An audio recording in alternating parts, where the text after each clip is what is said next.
Bonjour, bonsoir à tous nos amis internautes qui vont nous suivre pour cette émission Impact. Pourquoi Impact? Parce que c'est une émission qui va pousser les hommes de Dieu, les chrétiens en général, de pouvoir mettre une empreinte dans leur vie chrétienne de chaque jour et pour influencer la vie des autres partout dans le monde. Et à présent, nous sommes dans le studio de Francophone Ministry de Stone Creek Church avec le pasteur Guy Wembolombela, que vous connaissez tous. Et bonjour pasteur. Bonjour mon frère.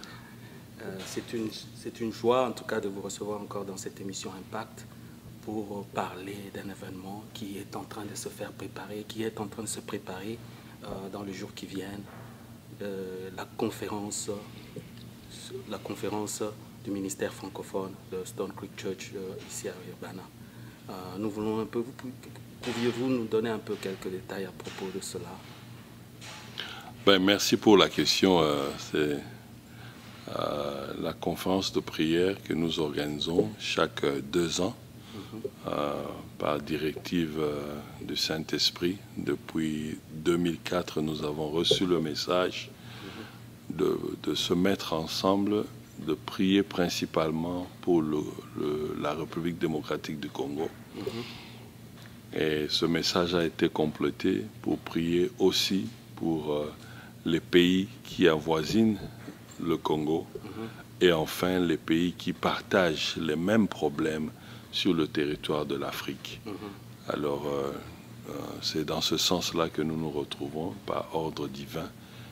Et nous allons nous retrouver encore cette année, du vendredi 21 mai, samedi 22 mai, pardon, vendredi c'est le 22 mai, samedi 23 mai et dimanche 24 mai, ici à Stone Creek Church, dans la ville de Urbana, État de Illinois, ici aux États-Unis. Okay. Moi-même, j'avais participé à la première conférence. C'était d'abord en 2005. Une petite idée, enfin, quand la vision a commencé, très souvent ça commence toujours par quelque chose où on ne voit pas l'étendue de la pensée de Dieu. Mais c'est quoi le secret? Parce qu'au fur et à mesure que le temps passe, les années passent, il y a cet engouement qui ne fait que grandir parmi le peuple de Dieu à travers le monde entier. Je dis bien à travers le monde. Il n'y a pas de secret. Moi, je pense que quand Dieu donne une vision, nous, les chrétiens, nous ajoutons, il donne aussi une provision. Ce qui a fait la réussite de Moïse dans son travail, c'est qu'il avait exécuté à la lettre les consignes que Dieu lui avait données. Si le temple de Jérusalem a été construit parce que Salomon avait exécuté à la lettre les consignes que son papa David lui avait données. Et quand Dieu nous a donné les consignes, nous essayons de notre mieux d'exécuter ça à la lettre. C'est pas facile, mais on essaie d'exécuter et c'est pour cela. La deuxième de choses que je dirais pas un secret, mais Dieu travaille à travers le temps. Rappelle-toi, Jésus n'est pas venu directement à 30 ans pour commencer le ministère. Il pouvait le faire, mais il a voulu qu'il soit bébé et grandir pour qu'on s'habitue et qu'on croie à son message. Et Dieu commence toujours petit et à travers le temps, il vous ajoute. Et surtout, si tu n'es pas en concurrence ni en course avec quelqu'un d'autre. Donc tu le fais sur base de la vision et le temps de Dieu. C'est comme ça que ça se passe. Et vous, personnellement, vous vous attendiez à cette explosion au fur et à mesure que le temps passe? Parce que, en général, quand on commence une vision, c'est vrai, vous êtes le porteur de la vision parce que le Seigneur a parlé au travers de vous et vous a donné cette mission. Et vous vous attendiez à ce résultat que nous voyons aujourd'hui? Oui et non. En tant qu'humains, nous aimerions bien voir ce que nous faisons grandir et aller de l'avant. Mais en tant que chrétiens, nous aimerions aussi que Dieu fasse son plan et sa volonté. Dieu est toujours dans l'avancement, dans l'addition, dans la multiplication, dans l'exponentiel. Il n'est pas dans dans la soustraction et la division. Il peut le faire suivant sa pensée, mais quand il te donne quelque chose, attends-toi, si tu te mets conformément à sa parole, que ça puisse aller un peu de l'avant.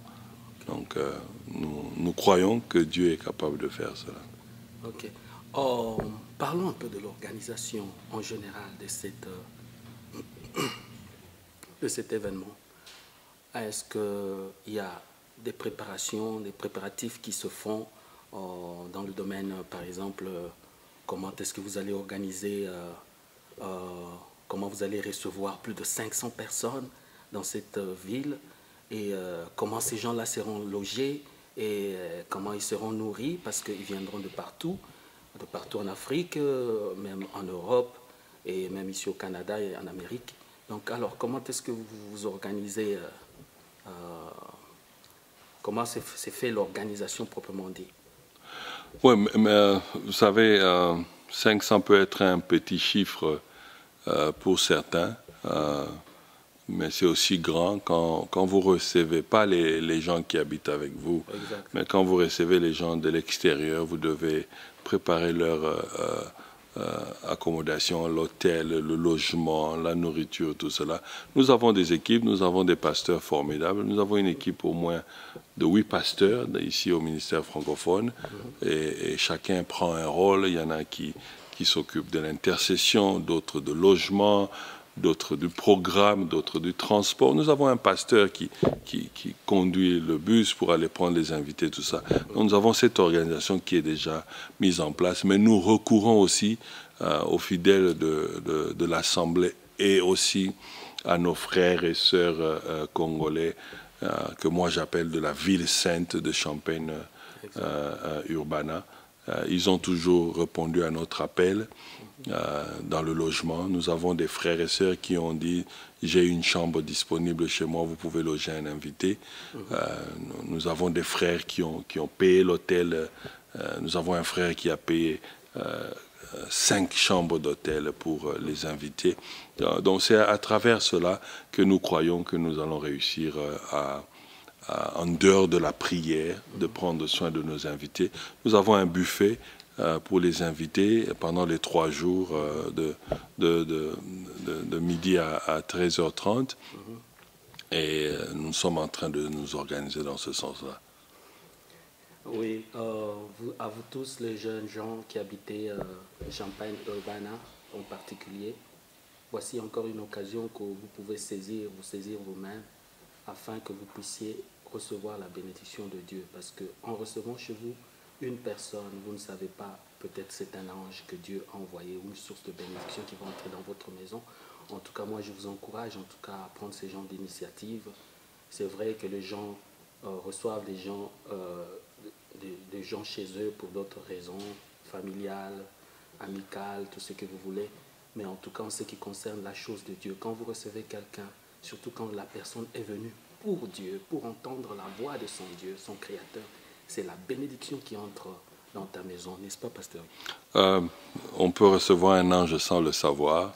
Et nous ne voulons pas que les gens reçoivent seulement pour la bénédiction, mais le Congolais, par nature, il est hospitalier. C'est un don que Dieu a mis dans chacun de nous. Et nous sommes toujours reconnaissants chaque fois que nous faisons la conférence, nos frères et sœurs de toute congrégation, de toute dénomination et de toute foi se mettent ensemble pour que cette œuvre puisse avancer. À propos des invités, il y a un pasteur, un grand pasteur qui est connu au niveau de Kinshasa.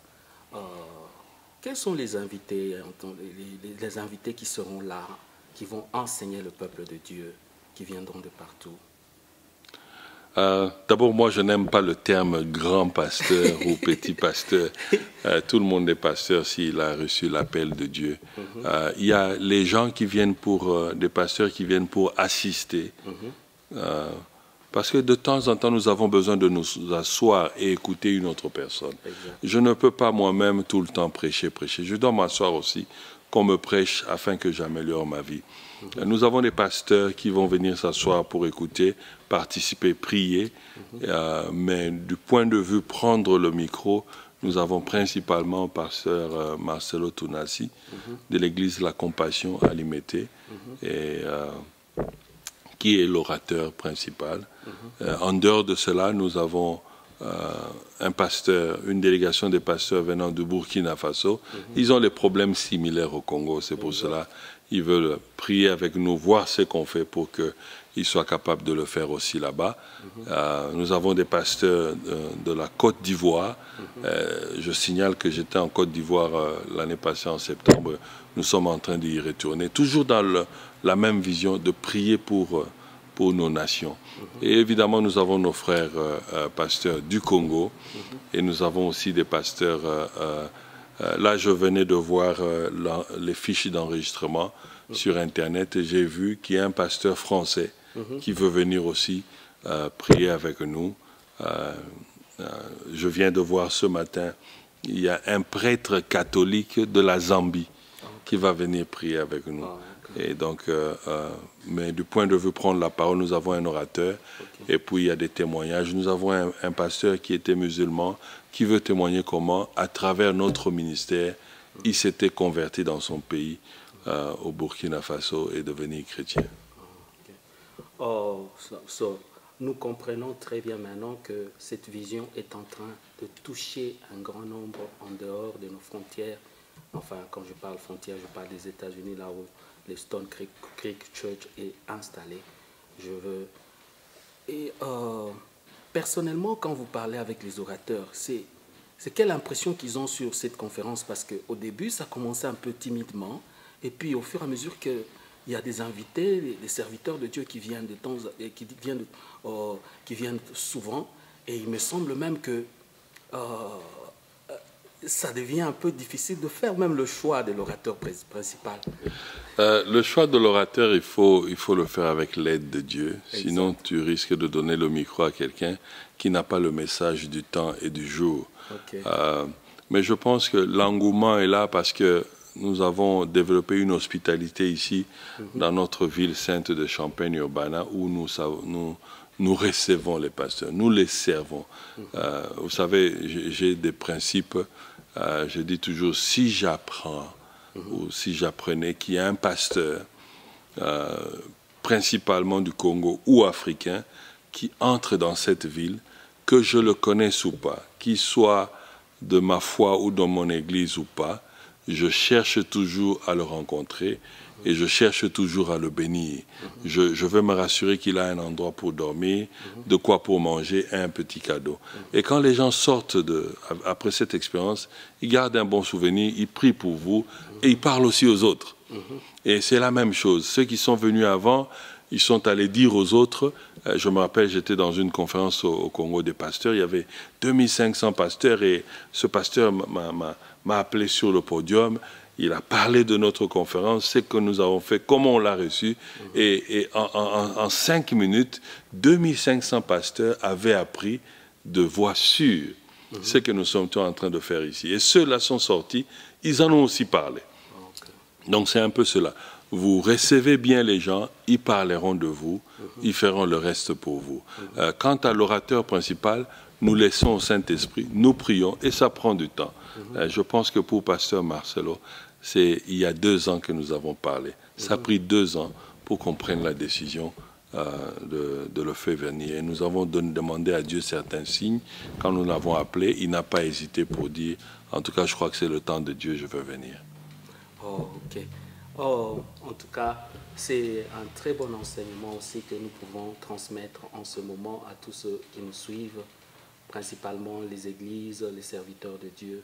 Quand vous apprenez à être serviable, surtout à servir les autres, nous avons l'impression aujourd'hui que la plupart des serviteurs de Dieu aiment être servis.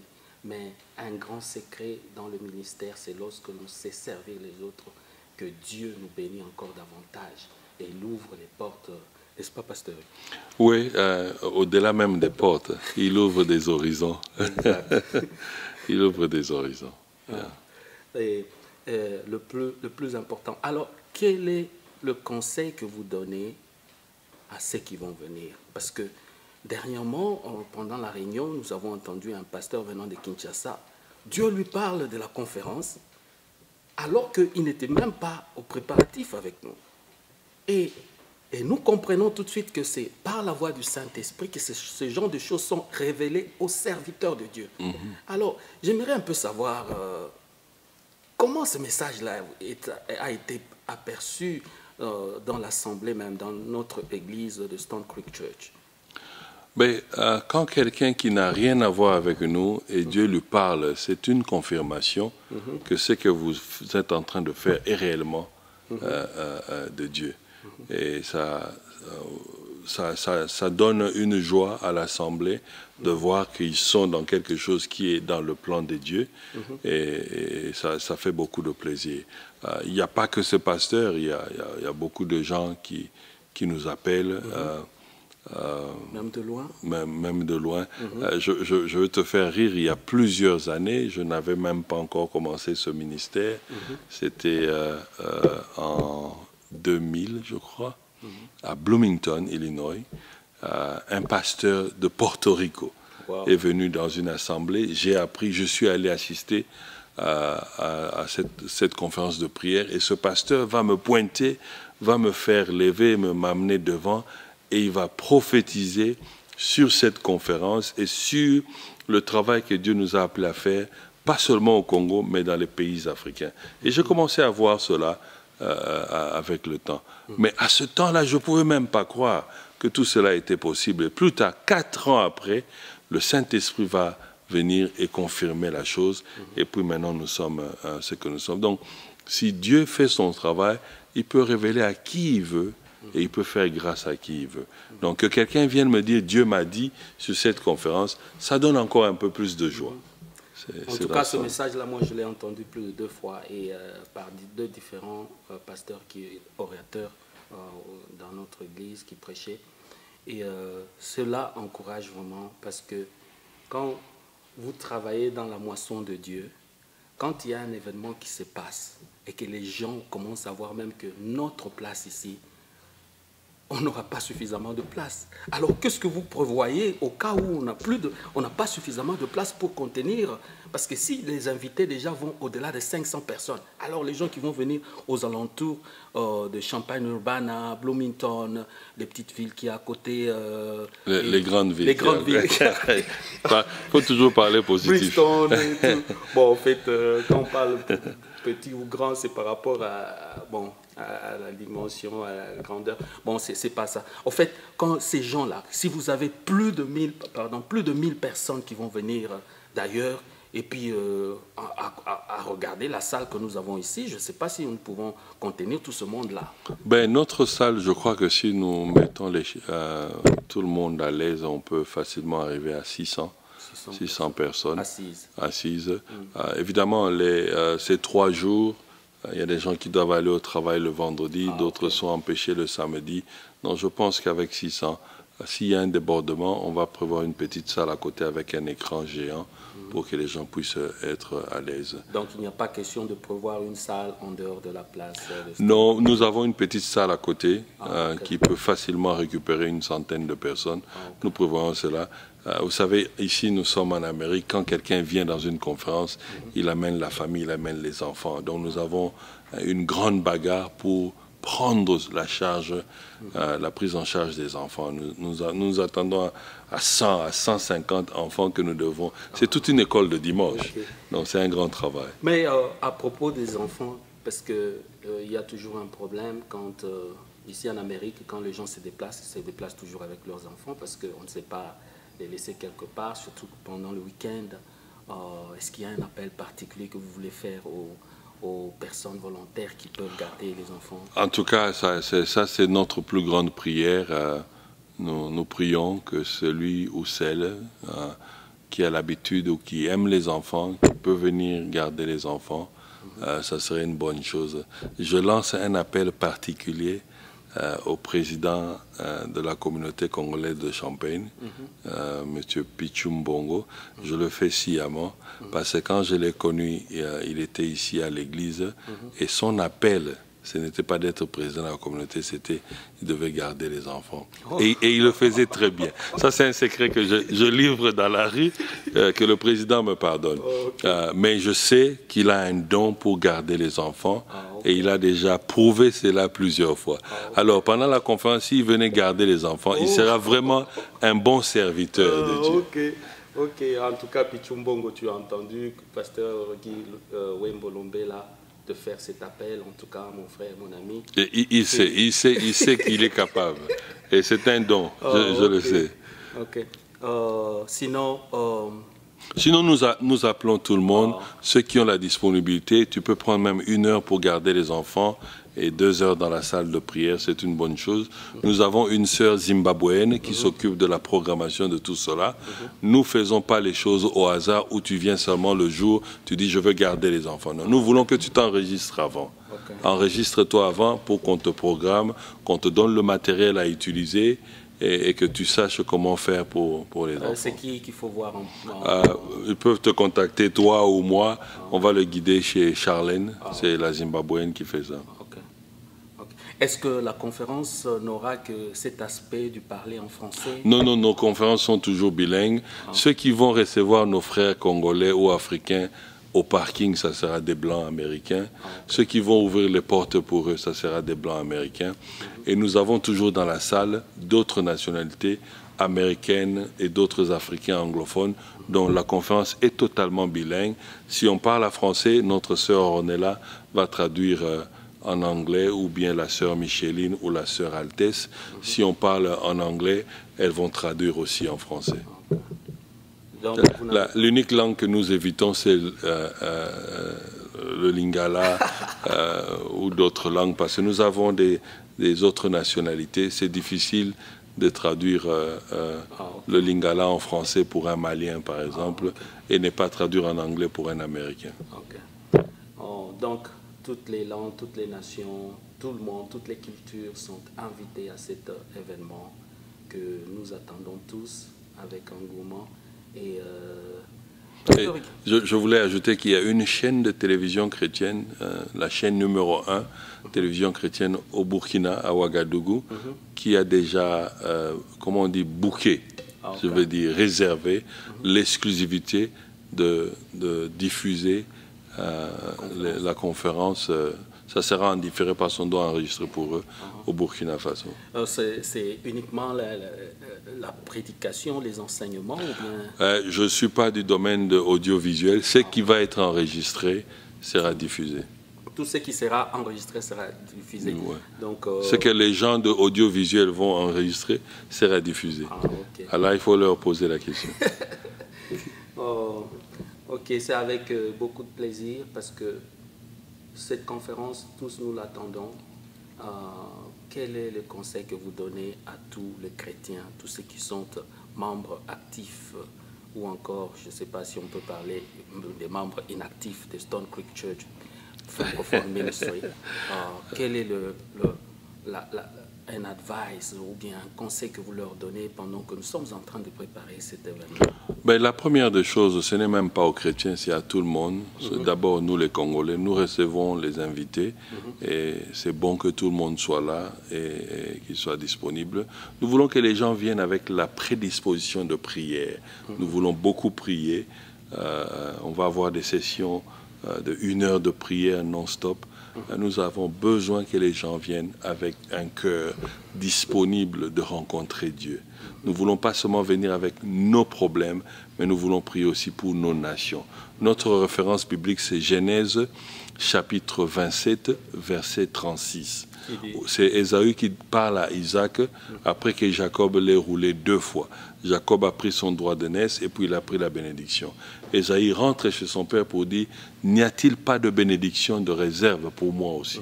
Et nous avons dit, y a-t-il pas de bénédiction de réserve pour toi et pour ta nation? Et nous voulons prier dans ce sens-là. Je me tue à dire tous les jours, nous ne pouvons pas changer tout le monde, mais ce que nous pouvons changer, c'est nous-mêmes. Que celui qui est politicien fasse son travail en politique, qu'il fasse son combat politique, que celui qui est économiste fasse son combat. Nous, en tant que les chrétiens et les hommes de l'Église et les femmes de l'Église, nous allons d'abord faire notre combat dans la prière. Et le reste, nous verrons après. Mais notre part, c'est d'abord la prière. Est-ce qu'il y a un thème particulier? Genèse 27, verset 36. Ah, okay. Y a-t-il pas de bénédiction de réserve pour toi et ta nation? C'est ça notre thème. Nous voulons que Dieu puisse sortir ce qu'il y a de réserve pour nous. Je ne pense pas que Dieu a déjà étalé dans ta vie toutes les bénédictions qu'il a pour toi. Chaque bénédiction a son temps, a son époque, et jusqu'à ce que tu vas mourir. Mais nous, quand nous regardons les cartes de nos pays, les situations, nous trouvons qu'on n'a pas encore vécu ces bénédictions-là. Le peuple continue à pleurer. Nous devons prier, nous devons intercéder. D'autres vont dire, on a déjà prié. J'étais au stade, on avait prié. On ne prie pas une fois. Thessaloniciens dit, priez sans cesse. À cette époque ici, nous devons toujours prier. Dans 5 ans, nous devons toujours continuer à prier. C'est ce soutien de prière qui va faire que, par la grâce de Dieu et en son temps, il va déclencher les choses pour que nos vies, nos familles, nos pays, nos cités deviennent différentes. Est-ce que, là c'est vraiment un peu particulier, personnel, est-ce que Pasteur Guy Wembo a un désir? Qu'est-ce que Pasteur Guy aimerait voir pour cette conférence? Pour la conférence, mon plus grand désir, c'est de voir nos frères et sœurs, d'abord congolais de Champagne. Je ne veux même pas dire d'abord, je veux voir les frères et sœurs congolais de Champagne-Urbana être présents et venir prier. C'est ça mon plus grand désir. Okay. Si je vois quelqu'un que je n'ai jamais vu et qui me dit qu'il habite ici à Champagne, ça me fera beaucoup plaisir. En tout cas, nous sommes dans la joie d'avoir cet entretien dans votre émission L'Impact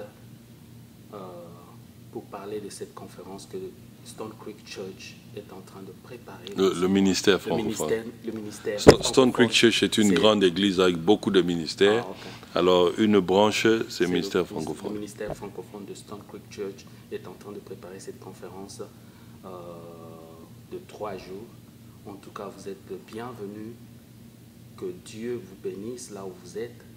Et à chaque fois qu'il y a un événement comme celui-ci, moi j'aimerais que le pasteur fasse un appel, parce que même pour quelques secondes, surtout pour les personnes qui doivent être sauvées, est-ce qu'il y a un message du salut? Parce que c'est très important dans les émissions chrétiennes, par n'importe quelle circonstance, s'il y a moyen de prêcher la croix à une personne, que cette personne vienne à Jésus-Christ.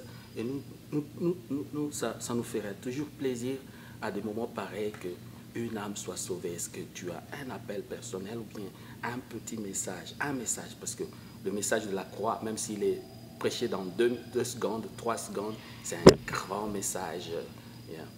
Mais je pense que nous réservons beaucoup de temps de prière pendant la conférence, des temps où nous avons besoin de nous isoler un peu de notre quotidien pour venir réfléchir sur nous-mêmes. La seule chose que je peux dire maintenant, c'est que le Dieu que nous avons accepté, parce que nous ne l'avons pas cherché, c'est lui qui nous est venu vers nous et il nous a amenés à Christ.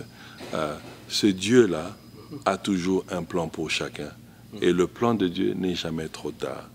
Et ce que je dis, même si aujourd'hui les choses ne semblent pas avancer comme tu voulais que ça avance, tu es venu dans un pays où la langue est difficile, les opportunités d'emploi, c'est pas peut-être ce que tu espérais, tout semble un peu difficile, mais je crois que Dieu n'a pas encore terminé avec toi. Et je parle à cette personne maintenant, Dieu n'a pas encore terminé avec toi. Et l'occasion pour communier et prier encore Dieu, lui reposer encore la question, c'est cette occasion que le Seigneur t'offre avec la conférence.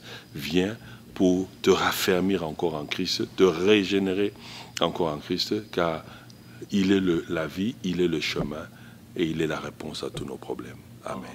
Merci beaucoup, Pasteur Guy Wembo Lombela. Que Dieu vous bénisse. Que Dieu vous bénisse, mon frère Sabin. Merci pour l'invitation. Ok.